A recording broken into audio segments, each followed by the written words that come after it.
ना जाने मुझे गेंद खेलने का अभिलाषा क्या है भैया? क्या मैं गेंद खेलने का अभिलाषा क्या है? हाँ हाँ भैया, है बसंत, कहे भैया। तो क्या करे, हम दोनों भाई गेंद खेले। हाँ हाँ भैया, क्यों नहीं बसंत? है बसंत, हाँ भैया, कहे भैया। गेंद खेलने की अभिलाषा तो है, और गेंद है तुम्हारे पास? हाँ हाँ भैया, मेरे पास गेंद उपस्थित है भैया।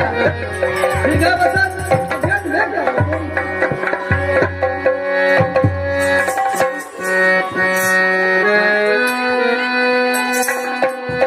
है भैया, हाँ बसंत, क्या तुम गेंद लेके आ गए? हाँ हाँ भैया, ठीक है बसंत, हम दोनों भाई अब गेंद खेलेंगे। क्यों नहीं भैया? खेलो खेलो हे सीधियार बासा लगता खेलो सीधियार बासा लगता खेलो खेलो हे सीधियार बासा लगता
हम दोनों भाई गेंद तो खेल चुके हैं। हाँ हाँ भैया, तो क्या करे बसंत? इस समय हम लोग अपना भान में गेम खेलेंगे भैया। क्या इस समय हम दोनों भाई अपने महल को चले? हाँ हाँ भैया, क्या नहीं बसंत? चले भैया। हाँ बसंत।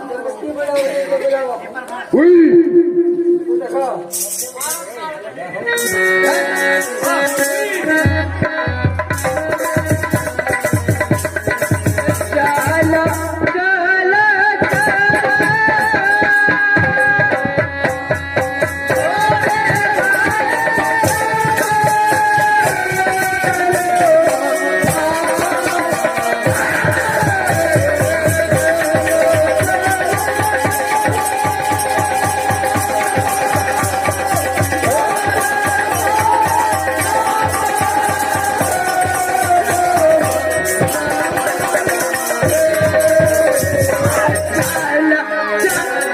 चलो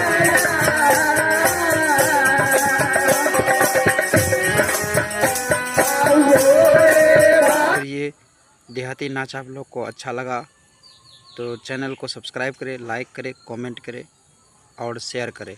धन्यवाद।